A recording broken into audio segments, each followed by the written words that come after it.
Hi, you guys. Welcome to my podcast. This is episode number 2. Your girl is back. OMG. So, I do want to let you guys know for anything. There's going to be some times where there's going to be like episodes where I'm going to be on camera and times where I'm not going to be on camera just because it depends on so many things. But my goal is to get these episodes out so you guys can have some entertainment throughout your day. So, anyway. I had released a few videos talking about like how I knew everything that was going to happen to me before it happened. And I'm telling you, like, to the T. I was about 17 years old when I walked into the store, and that was the very first time that someone had pretty much came up to me and started telling me about my future. And I never knew that it was something real until he was verifying some very explicit details that only me and the other person would know at the time. If you've listened to those, then I pretty much just kind of want to continue this little series right now. If you have not had a chance yet, go ahead and go back. You can either go on my TikTok or you can go on my YouTube and you can catch up with the videos so you can be caught up with the tea. So I have my friend, and there's been times where she comes to me, she tells me that she's had dreams and she has these visions, and a lot of the times it's pretty much on point, and she knows like some of whatever is going on that's happening already. But it's not until we have a conversation that I'm like, oh damn, like how did you know that? My friend calls me and she said, hey, are you doing okay? How's everything going? She said, I had a dream that your husband at the time was not coming out of the room, and it seems like he's like locked in there, and there's like a big thing on the wall, like bricks, like kind of like blocking, like he can't come out. And at the time I was embarrassed. I didn't know how to tell her, but I was going through something with him where he had pretty much locked himself in the room, literally. So he had a whole month off of work, and he pretty much kind of spent it in the room. And during that time, like, we had planned to go on like on a honeymoon and take the time to do something, together. We were just married, like, I think it was like a year and like 4 months at the time. And we were talking about plans, but he was just stuck. Like, he was stuck, like mentally trapped, like mentally stuck. And so then with that, she also had a dream where my daughter, she seen my daughter walking out of the house with a little box full of diamonds. And so we're gonna dip into this a little bit deeper later and it'll make sense. But when I started paying attention to these dreams, I was like, oh man, like, these things are happening. So with my husband, at the time, I had found out that he was on drugs during that time, that he wasn't coming out of the room.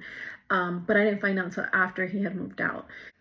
And so I remember that I would go into the room and I would be like, hey, come out and have lunch with us. Hey, come out and have dinner with us. And he'd be like, go away, leave me alone. Go do what you want and go with whoever you want. Like, he was just so, like, aggressive. And I was just like, man, like, what's wrong with him? I didn't understand because I didn't know until after the fact. So anyway, when it came to my daughter, with this one, we're gonna have to have like a whole other episode because it's a lot. But long story short, with her, it seems like it's pretty much showing that like she left for money. Is that she actually did. She left for money. With these visions that my friend was having, pretty much confirmed, what we were dealing with in reality. And so when my husband had left and we were going through like the separation, I was going through a really hard time. I went to my friend's house and she prayed for me. She just said, we need to pray. We need to break these curses. When she prayed for me, the next day she called me. She just said, how are you doing? How did you sleep? And I said, I couldn't sleep. I said I had like weird dreams. And one of the dreams that I had, it was like, I was pretty much in bed and I was laying down, and there was like 3 demons around my bed and a witch. They were all like around my bed, and I just remember they were like trying to like take my soul. When I had told her that, she was like, oh my God, that's so crazy. She said, I had the same dream. And she said, but I know better because obviously, the devil's a liar and he's going to use people. And she had prayed for me. I was going through a really, really hard time to the point where I was feeling like I wanted to give up, because it wasn't just my marriage. It was my child that had left a few a few months before that. So it was kind of like a lot of things that were happening at once. And so she said, you know, the devil's a liar and he's mad because we saved your soul, because she prayed for me and we broke these curses, and I was at peace, and I started going back to church and I started looking for God.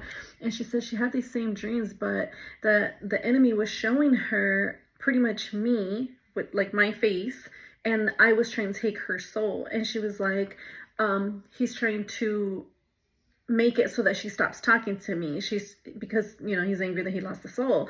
And I was just like, oh my God, that's so crazy. Like, it's real. A few weeks before he had left, we had gone to sleep and he was holding me like really tight. And I remember when I woke up, he was holding on to me. And I had a dream of like three like demons around the bed, like trying to like get to me. It was just three of them. There was no witch at this time. And so I just remember when I woke up in the morning, like I had him, like he was holding me, and I looked at him and I was like, oh fuck, like it's him, you know? And so I know that when people do drugs, you know, you open up certain doors, and I just felt like, you know, he invited it into our home. So now fast forward, you know, he leaves and I have that same dream again. And it was like just confirmation that like it was all connected to the same like energy or, you know, person. My friend, she would come over from time to time, and she started telling me how like, you know, she would feel like just this like darkness in my home, like this cloud, like this bad energy. And she's like, I just feel something is uncomfortable when she comes over. And so I didn't feel it, obviously, because I'm living there. And when you're in an environment for such a long time, and you know, you just get so used to the energy, like you don't feel it, you're in your home. I remember the day that my ex had left, she had came over and she just checked on me, and she's just like walked in, and her whole face was like, oh my God, like, oh my God. She's like, it's just so like light in here, like the energy is so much better, like it's so positive, like. And she just kept telling me like, you're gonna be okay, you're gonna be okay, it's gonna be okay. Like the whole energy like shifted literally from like night to day. And she was just like, you're gonna be okay. And let me tell you something, like I didn't know what she was saying. I really didn't. Again, because I lived there, I didn't really feel it. I had gone to my other friend's house, and so I remember I went to her house. It was her son's birthday, and we went over there, took a gift, took my kids. And tell me why, like as soon as I had walked in that home, like I just felt this negative, heavy, draining like energy. And I was just like looking for every excuse to leave. I didn't tell her that at the time. I told her like way after the fact. But I feel like I got a chance to like experience what my friend was feeling when she was coming to my house. We literally drove like over an hour just to go see her, and we weren't even there like 30 minutes. Like we did. That's how heavy it was. We literally left.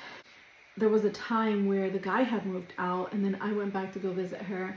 And tell me why I walk in and I was just like, oh my God, like it's gone. Like the heaviness is gone. Like I felt comfortable. Like I can sit down and just, you know, chat with her. And it was just such a different energy. I was able to understand what my friend was experiencing coming to my house. And that is real.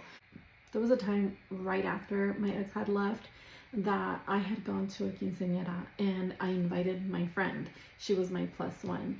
And so tell me why, like I take her with me, right? Like I pick her up and she gets in the car with me. She gets in my car and we go down to this quinceañera, right? We get to the place.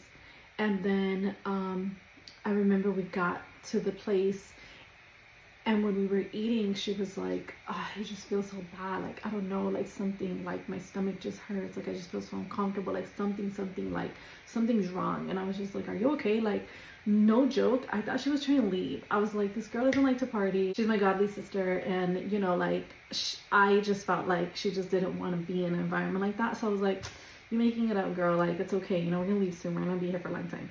And so she was just like, I just feel so uncomfortable, like I don't feel good, like I have to throw up, like my stomach is hurting. And I was just like, let's go down the street and we'll go to this restaurant. This is a really nice restaurant I wanted to try out. And so the reason I went to the quinceañera is because my daughter came out of the quinceañera. And so I just wanted to go and show up and support. But I did for a minute. I was like, let's go check out this one spot down the street, 'cause I wanted to get a drink. We get in the car again, and she's in my passenger side, and I'm driving down to this restaurant. It's literally like a block away. And as soon as we get out the car, again, she's like, my stomach just hurts. She's like, something just doesn't feel right. And so we get in the restaurant, and she's better. Like, she's literally fine. It was like an on and off switch. It was so crazy. Like, you had to be there to see and understand what I'm telling you. And so in the restaurant, she's fine. Like, we're good. Like, I have a drink, we're talking, chilling, taking selfies. And then we get back in the car and same feeling. So then we get to the venue and we're just kind of wrapping it up or whatever. And I literally had this moment where I was like, oh my God. And I told her, I was like, girl, like, hold on a minute. Like, you're sitting in his spot. And it's crazy because she was feeling all of this from him. Like, energy is real. It's freaking real, dude. Like, you just gotta be like so like spiritually connected to feel it and to know. And so I was just like, girl, like, you're feeling it. Like, you're feeling his energy. Like, that was his seat. So everywhere we went, I drove because I get car sick with everybody that drives. Like, I had to drive every single time, everywhere I went. I've always drove. Everybody knows that about me. And so we never took his car for anything or anywhere. And that was his seat. He was on the passenger side. Going back to this bigger point that I'm trying to make, energy, like, it's real. And we just got to be aware from the very beginning. Like I mentioned with my friend, you know, like, for me, being in the home, I didn't feel it. I didn't see what she was talking about.